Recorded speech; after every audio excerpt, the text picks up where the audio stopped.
শুরুতেই এক নজরে দেখে নিচ্ছি আজকের বিশেষ বিশেষ সংবাদের শিরোনামগুলি, তারপরে বিস্তারিত প্রত্যেকটি সংবাদ। কেন্দ্রীয় শিক্ষামন্ত্রীর পদত্যাগের পর এবার পালা কেন্দ্রীয় পরিবহন মন্ত্রী নীতিন গডকরির। E20 পেট্রোলের বিরুদ্ধে সংসদ অভিযানের ডাক এবার ড্রাইভারদের। গঠন করা হলো নতুন পার্টি E20 জনতা পার্টি। লাফিয়ে লাফিয়ে বাড়ছে ফলোয়ারের সংখ্যা। ছাত্র আন্দোলনে সামিল হয়েছে সব জামাতি এবং মৌলবাদীরা। হুঁশিয়ারি শুভেন্দু অধিকারীর। ধৃতদের গুন্ডা দমন আইনে দাওয়াই। সভায় বিতর্কিত মন্তব্য। শুভেন্দু জমানায় ব্যাপক কোণঠাসা হুমায়ুন কবির, এবার গ্রেপ্তার হুমায়ুন কবিরের অনুগামী সেলিম শেখ। নরেন্দ্র মোদীর অশালীন ছবি প্রদর্শন। টলিউড অভিনেত্রী শ্রীলেখা মিত্রের বিরুদ্ধে অভিযোগ দায়ের, দ্রুত গ্রেপ্তার। প্রধানমন্ত্রীর ছবি জ্বালিয়ে সিগারেটে আগুন, শুকটানে ধৃত এবার যুবক। চাঞ্চল্যকর ঘটনা উত্তর 24 পরগনায়। আজাদি আজাদি এই স্লোগান তুললেই এমন মার মারুন যাতে সোজা হয়ে বাড়ি ফিরতে না পারে, হুঁশিয়ারি দিলেন বিজেপি নেতা শ্রমিক ভট্টাচার্য। কালী মূর্তিকে পুলিশের প্রিজন ভ্যানে তুলে সাসপেন্ড আইপিএস অফিসার। বিধানসভা থেকে ঘোষণা শুভেন্দু অধিকারীর। পদক্ষেপ আরও 4 পুলিশ অফিসারের বিরুদ্ধে। রাজ্য জুড়ে 17 লক্ষ রেশন কার্ড হচ্ছে বাতিল। আপনার কার্ডটি সঠিক রয়েছে কিনা, কোন 8টি শর্ত পূরণ না করলে বাতিল হচ্ছে রেশন কার্ড, জানিয়ে দিচ্ছি। জুনিয়র হাই স্কুলগুলোকে রাজ্যের জুনিয়র হাই স্কুলগুলোকে হাই স্কুলের সাথে মিশিয়ে দেওয়া হচ্ছে, ঘোষণা শিক্ষামন্ত্রীর। রাজ্য জুড়ে জেলায় জেলায় ভারী থেকে অতি ভারী বৃষ্টিপাতের সতর্কবার্তা, কমলা সতর্কবার্তা জারি এই কটি জেলায়। বিস্তারিত জানাচ্ছি, শেষ পর্যন্ত জুড়ে থাকুন। এতক্ষণ দেখছিলেন সংবাদের শিরোনাম, এবার বিস্তারিত সংবাদ। কেন্দ্রীয় শিক্ষামন্ত্রীর পর এবার পালা কেন্দ্রীয় পরিবহন মন্ত্রী নীতিন গডকরির। পেট্রোলে E20 ইথানল 20 ব্যবহারের বিরুদ্ধে সংসদ অভিযানের ডাক এবার ড্রাইভারদের। দিল্লিতে দীর্ঘ 36 দিন আন্দোলনের পর অবশেষে পদত্যাগ করতে বাধ্য হয়েছেন কেন্দ্রীয় শিক্ষামন্ত্রী ধর্মেন্দ্র প্রধান। নিটের প্রশ্ন ফাঁসকে কেন্দ্র করে জেনজির ওই আন্দোলন চলছিল। ককরোচ জনতা পার্টির সমর্থনে চালানো হয় ওই আন্দোলন। এবার আরও বড় আন্দোলনের প্রস্তুতি চলছে। তাহলে কি দেশে উঠছে জল্পনা? পরিবহন মন্ত্রী নীতিন গডকরির E20 পেট্রোল চালু করার পর বেশিরভাগ মানুষের অভিযোগ এতে গাড়ির মাইলেজ কমে যাচ্ছে, এমনকি গাড়ির ইঞ্জিন ব্যাপকভাবে ক্ষতিগ্রস্ত হচ্ছে। এবার ওই E20 পেট্রোল বন্ধের দাবিতে ট্যাক্সি চালক অন্যান্যরা প্রতিবাদ মিছিলে নামতে চলেছে বলে জানা যাচ্ছে। সম্প্রতি Delhi taxi and tourist ট্রান্সপোর্টার্স and tour operators association E20 petrol নীতি এবং গাড়ির মাইলেজ কমে যাওয়ার প্রতিবাদে আগামী 4 অগস্ট সংসদ অভিমুখে একটি পদযাত্রার ঘোষণা করেছে। এদিন সংবাদ সম্মেলনে বক্তব্য রাখতে গিয়ে অ্যাসোসিয়েশনের সভাপতি সঞ্জয় সম্রাট বিভিন্ন অভিযোগ তুলেছেন। তিনি জানিয়েছেন, দেশ জুড়ে চালকরা অভিযোগ করছে যে E20 20% ইথানল মিশ্রিত পেট্রোল ব্যবহার করলে যানবাহনের মাইলেজ ব্যাপক পরিমাণে আগের তুলনায় কমে যাচ্ছে। ইঞ্জিনের রক্ষণাবেক্ষণের খরচ বেড়ে যাচ্ছে, কারণ 2015 সালের আগে তৈরি হওয়া বেশিরভাগ গাড়ি E20 পেট্রোলের জন্য উপযুক্ত নয়। এই জ্বালানি শুধুমাত্র নতুন মডেলের জন্যই উপযুক্ত। সে কারণে পুরনো যানবাহনগুলির ইঞ্জিনে দিনের পর দিন খারাপ হয়ে যাচ্ছে। এমনকি তাদের আরও দাবি, জ্বালানির দাম বাড়লেও কেন ভেজাল পেট্রোল মেশানো হচ্ছে, প্রশ্ন তুলেছেন তারা। এখানেই শেষ নয়, ভেজাল পেট্রোল আন্দোলনের নয়া পরিচয় এবার E20 Janata party. Mission successful, target diary থেকে ধর্মেন্দ্র প্রধানের নাম মুছে দেওয়া হচ্ছে। পরের পাতায় একটা নাম ধীরে ধীরে স্পষ্ট হয়ে উঠছে, সেটা কেন্দ্রীয় পরিবহন মন্ত্রী নীতিন গডকরি। কেন্দ্রীয় সড়ক এবং পরিবহন মন্ত্রী, সঙ্গে একটা শব্দ ইথানল বাবা। বহুচর্চিত সিনেমা ধুরন্ধরের স্টাইলে ইতিমধ্যে একাধিক রিলস ভাইরাল সোশ্যাল মিডিয়ায়। যন্তর মন্ত্রের বিক্ষোভে জল্পনা শুরু হয়েছিল, এবার তা সত্যি হলো। ককরোচ জনতা পার্টি তথা CJPর দেখানো পথে জন্ম নিল E20 জনতা পার্টি। দাবি একটাই, সরকার নির্ধারিত ইথানল মিশ্রিত পেট্রোল নয়, আম জনতাকে 100% বিশুদ্ধ পেট্রোল বেছে নেওয়ার স্বাধীনতা দিতে হবে এবং নর্মাল পেট্রোলের দামেই দিতে হবে। তাই এবার কাঠগড়ায় আবার কেন্দ্রের মোদী সরকার, তাদের নীতি এবং নীতিন গডকরি পরবর্তী টার্গেট। আত্মপ্রকাশের পর ঝড়ের গতিতে জনপ্রিয় হতে শুরু করেছে এই সংগঠন। এক্স হ্যান্ডেলে ফলোয়ার সংখ্যা প্রায় 42,500 ছাড়িয়েছে। ইনস্টাগ্রামে 1,25,000। প্রতি মুহূর্তে লাফিয়ে লাফিয়ে বাড়ছে সংখ্যাটা। নেটিজেনদের একাংশের দাবি, ধর্মেন্দ্র প্রধান বিদায় নিয়েছে, এবার নীতিন গডকরির পালা। আন্দোলনের নয়া পরিচয় E20 জনতা পার্টি। তবে এই পার্টির প্রতিষ্ঠাতা সম্পর্কে এখনও নির্দিষ্ট তথ্য জানা যায়নি। নিখিল গডকরি এবং সারং গডকরি, 2 গডকরি পুত্র এবং সায়ান অ্যাগ্রো ইন্ডাস্ট্রিজ। ইথানল মিশ্রিত পেট্রোলকে কেন্দ্র করে বিগত কয়েক মাস ধরে দেশ জুড়ে বিতর্কের অন্ত নেই। ক্ষুব্ধ সাধারণ মানুষ থেকে পাম্পের সাধারণ কর্মীরাও। পুরনো গাড়ি, বাইকের মাইলেজ কমে যাওয়া, গাড়ির ইঞ্জিন, তেলের ট্যাঙ্কে সমস্যা সহ নানা বিষয় নিয়ে সরব হয়েছেন নিত্যযাত্রীরা। ভূগর্ভস্থ জলের অপচয়, পরিবেশ দূষণ নিয়েও গলা ফাটাচ্ছেন পরিবেশবিদদের একাংশ। সবার একটাই বক্তব্য, পয়সা দিয়ে তেল কিনবো, তাহলে সরকার তার উপর খবরদারি করবে কেন? E20 জনতা পার্টির দাবি, সনদেও একই বক্তব্য তুলে ধরা হয়েছে। বলা হয়েছে, এটি একটি নাগরিক নেতৃত্বাধীন গ্রাহক অধিকারের আন্দোলন। অন্যান্য পণ্যের ক্ষেত্রে আমজনতার কাছে যেমন পছন্দের সুযোগ সুযোগ থাকে, তেমনই জ্বালানি ক্রয়ের ব্যাপারেও সম্পূর্ণ স্বাধীনতা থাকা জরুরি।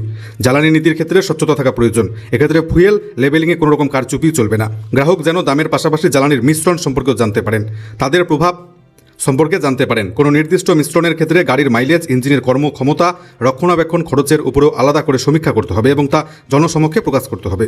মাথায় রাখবেন, এটি কোনো রাজনৈতিক আন্দোলন নয়, জনতার অধিকারের আন্দোলন। প্রসঙ্গত আপনাদেরকে জানিয়ে রাখি, কেন্দ্রীয় পরিবহন মন্ত্রী নীতিন গাডকারি কিন্তু জানিয়েছিলেন ইথানল মিশ্রিত পেট্রোল বাজারে এলে নাকি 35 থেকে 40 টাকা আপনারা পেট্রোল হাতে পাবেন, কিন্তু সেটা তো হয়নি। পেট্রোলের দাম উল্টো বেড়ে গিয়েছে। বর্তমানে বাজারে লিটার পিছু পেট্রোল বিক্রি হচ্ছে 115 টাকায়। কিন্তু আপনারা আশ্চর্য হবেন, একেবারে বিশুদ্ধ E20 পেট্রোল নয়, একেবারে 100% বিশুদ্ধ পেট্রোল ভারত থেকে নিয়ে গিয়ে নেপাল এবং ভুটান কিন্তু ভারতের থেকে অনেক কম মূল্যে বিক্রি করছে। এই মুহূর্তে 110 থেকে 20 টাকায় পেট্রোল লিটার পিছু, সেটাও 100% বিশুদ্ধ বিক্রি হচ্ছে নেপাল এবং ভুটানে। তাছাড়াও দেশের সাধারণ আমজনতার মধ্যে একটা তীব্র ক্ষোভ রয়েছে যে তাদের গাড়িগুলো E20 ক্যাপাবেল নয়। E20 তেল তাদের গাড়িতে যদি ভরানো হয় তাহলে গাড়ির কিন্তু তীব্র ক্ষতি হচ্ছে।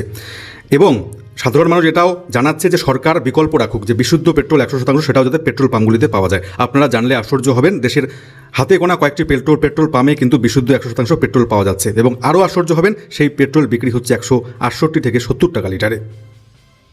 সব জামাতি এবং মৌলবাদী আক্রমণ শুভেন্দু অধিকারীর। ছাত্র আন্দোলনে অশান্তিতে ধৃতদের শাস্তি এবার গুন্ডা দমন আইনে, কড়া বার্তা শুভেন্দু অধিকারীর।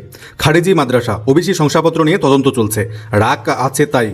নিট প্রশ্নপত্র কাণ্ডে ককরোচ জনতা পার্টির কলকাতার মিছিলে হামলার অভিযোগে গ্রেপ্তারি নিয়ে রবিবার মুখ খুললেন শুভেন্দু অধিকারী।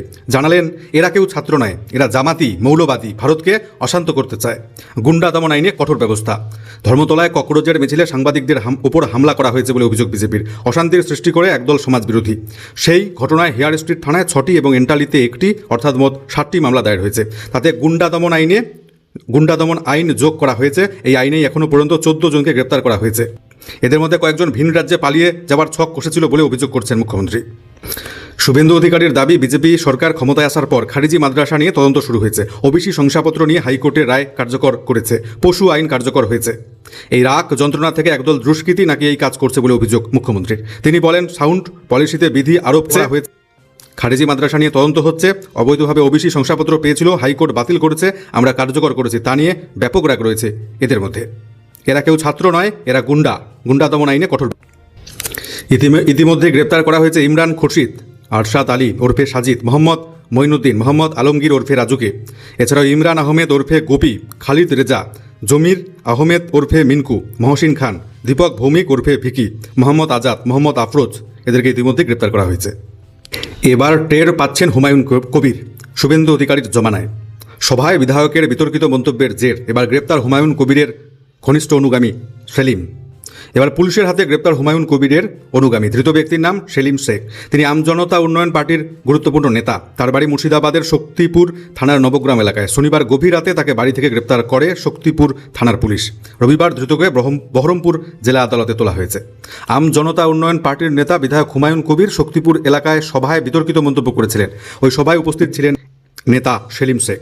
রেজিনগরের কাশীপুর এলাকার এক জনসভা থেকে হুমায়ুন কবির বিতর্কিত মন্তব্য করেছিলেন। তিনি বলেছিলেন, বিজেপি জিতেছে, সরকার গড়েছে, ভালো কথা, কিন্তু মুর্শিদাবাদে হেরেও 2-1 এমন আস্ফালন দেখাচ্ছেন যেন তারাই নাকি বিধায়ক। এই আস্ফালনটা কমান এবার। আমি যখন মুসলমানদের জড়ো করে সেটা ভাঙা মার শুরু করব না, পালানোর পথ পাবে না। এই বক্তব্যের পরেই জোর শোরগোল ছড়িয়ে পড়ে রাজ্য জুড়ে। মুখ্যমন্ত্রী শুভেন্দু অধিকারী বিধানসভায় হুমায়ুন কবিরকে উদ্দেশ্য করে হুঁশিয়ারি দেন। এরপরে হুমায়ুনের নামে থানায় লিখিত অভিযোগ দায়ের হয়। মুখ্যমন্ত্রীর কড়া বার্তার পরেই ওই সভার 3 আয়োজককেও গ্রেপ্তার করে পুলিশ। শুধু তাই নয়, হুমায়ুনকে একাধিকবার থানায় ডেকে দীর্ঘ সময় জেরা করে পুলিশ।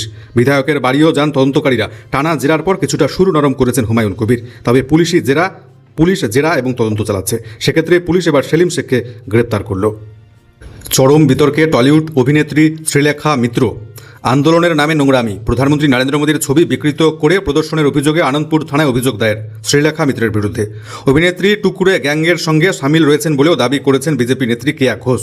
এছাড়াও বিধাননগর সাইবার থানাতে অভিযোগ জানিয়েছেন বিজেপির নেতাকর্মীরা। সর্বোপরি একাধিক থানায় শ্রীলেখা মিত্রের বিরুদ্ধে এফআইআর দায়ের করা হয়েছে। জামিন অযোগ্য ধারায় গ্রেপ্তারির দাবি জানানো হচ্ছে। অবিলম্বে গ্রেপ্তার না করা হলে আন্দোলনের হুঁশিয়ারিও দিয়েছে গেরুয়া শিবির। ইতিমধ্যেই ঘটনায় তোলপাড় শুরু হয়েছে রাজনৈতিক মহলে। প্রসঙ্গত, গত শুক্রবার কলকাতায় একটি ছাত্র আন্দোলনের কর্মসূচিতে যোগ দিয়েছিলেন শ্রীলেখা মিত্র। অভিযোগ, সেখানে প্রধানমন্ত্রী নরেন্দ্র মোদীর একটি অত্যন্ত কুরুচিকর পোস্টার প্রকাশ্যে প্রদর্শন করেন তিনি। দেশের প্রধানমন্ত্রীকে অবমাননার প্রতিবাদেই সুর চড়িয়েছে বিজেপি। তবে গ্রেপ্তারির ভয়ে বিন্দু মাত্র আতঙ্কিত নন বাঙালি অভিনেত্রী শ্রীলেখা মিত্র, বরং পাল্টা সুর চড়িয়ে আঘাত নিয়েছেন রাজ্যের মুখ্যমন্ত্রীর। একের পর এক আপ্তসহায়কের মৃত্যুর জন্য যারা দায়ী তাদের শাস্তি দেওয়ার চ্যালেঞ্জ ছুড়ে দিয়েছেন শুভেন্দু অধিকারীর দিকে শ্রীলেখা মিত্র।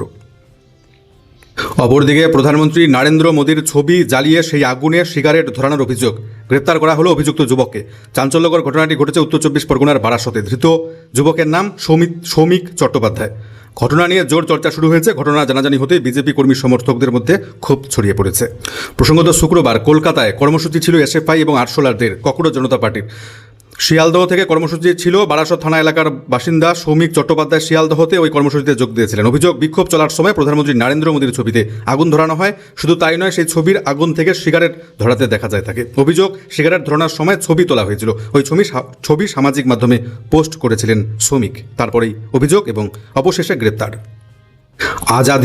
আজাদি স্লোগান তুললেই এমন মারুন যাতে সোজা হয়ে বাড়ি পৌঁছতে না পারে, হুঁশিয়ারি দিলেন বিজেপি নেতা সৌমিক ভট্টাচার্য। পশ্চিমবঙ্গে নতুন করে মাথাচাড়া দিচ্ছে চরমপন্থা মনে করছেন সৌমিক ভট্টাচার্য। বিজেপি রাজ্য সভাপতির হুঁশিয়ারি, রাস্তায় প্রকাশ্যে ভারত ভাগ বা কাশ্মীরকে বিচ্ছিন্ন করবার স্লোগান দিলে রেয়াত করা হবে না। পুলিশকে তার পরামর্শ, এই ধরনের স্লোগান দিলে তাদের এমন মারুন যাতে সোজা হয়ে আর বাড়ি ফিরতে না পারে। সৌমিক ভট্টাচার্য বলেন, গত শুক্রবার কলকাতায় রাস্তায় বেরোনো মিছিলকে নিয়ে কটাক্ষ করেছেন। নিট কেলেঙ্কারির প্রতিবাদে সেই মিছিল হয়। সেই প্রসঙ্গ তুলে সৌমিক ভট্টাচার্য বলেন, কদিন আগে আজাদি স্লোগান দিয়ে কিছু অপ্রাসঙ্গিক রাজনৈতিক শক্তি প্রাসঙ্গিক হবার চেষ্টা করতে কলকাতার রাজপথে নেমেছিল। পুলিশ আক্রান্ত হয়েছে সাংবাদিক। তারপরে সুর চড়িয়ে তিনি বলেন, কাশ্মীরের মাঙ্গে আজাদি, ভারত তেরে টুকুরে হোঙ্গে, এইসব কথা কিন্তু রাস্তায় বললে পুলিশ খুব মারবে। এবার পুলিশকে বলবো, এই সমস্ত কথা যারা বলবে তারা যেন সরাসরি সোজা হয়ে বাড়ি ফিরে যেতে না পারে। কলকাতায় বললে যাতে এনআরএসের এমার্জেন্সি ঘুরে বাড়ি যেতে হয় সেটা নিশ্চিত করতে হবে পুলিশকে। মা কালীর মূর্তিকে প্রিজন ভ্যানে তুলে সাসপেন্ড হলেন আইপিএস। বিধানসভা থেকে ঘোষণা মুখ্যমন্ত্রী শুভেন্দু অধিকারীর। পদক্ষেপ আরও 4 পুলিশ অফিসারের বিরুদ্ধে। পূর্বতন তৃণমূল সরকারের আমলে দক্ষিণ 24 পরগনার কাকদ্বীপে কালী মূর্তি প্রিজন ভ্যানে তোলা হয়েছিল। এই ঘটনায় এবার পদক্ষেপ করল বর্তমান সরকার। সাসপেন্ড করা হলো সুন্দরবন পুলিশ জেলার তৎকালীন পুলিশ আইপিএস কোটেশ্বর রাওকে। শনিবার বিধানসভায় এই কথা ঘোষণা করেছেন শুভেন্দু অধিকারী। শুধু কাকদ্বীপের ঘটনাই নয়, উত্তর দিনাজপুরের কালিয়াগঞ্জে পুলিশের গুলিতে মৃত্যু থেকে শুরু করে প্রাক্তন আইজি পঙ্কজ দত্তের মৃত্যু, এমন বিবিধ ঘটনার প্রেক্ষিতে পুলিশ আধিকারিকদের বিরুদ্ধে কঠোর পদক্ষেপ করা হয়েছে। প্রতিটি ঘটনাই ঘটেছে তৃণমূল সরকারের আমলে। সব মিলিয়ে এক আইপিএস সহ রাজ্যের 5 পুলিশ আধিকারিককে বিলম্বিত সাসপেন্ড করল রাজ্যের বিজেপি সরকার। পূর্বতন সরকারের আমলে বিভিন্ন বিতর্কিত ঘটনায় নাম জড়িয়েছিল তাদের। প্রসঙ্গত, কাকদ্বীপে গত বছরে কালীপুজোর সময় এক অপ্রীতিকর পরিস্থিতি তৈরি হয়েছিল। ঘটনাকে কেন্দ্র করে বিতর্ক দানা বেঁধেছিল বিভিন্ন মহলে। পরিস্থিতি সামলাতে গিয়ে কালীমূর্তি প্রিজন ভ্যানে তুলে থানায় নিয়ে যাওয়া হয়েছিল বলে সেই সময় অভিযোগ ওঠে পুলিশের বিরুদ্ধে। এবার পালা বদলের পর সেই ঘটনায় একেবারে চরম পদক্ষেপ শুভেন্দু অধিকারী।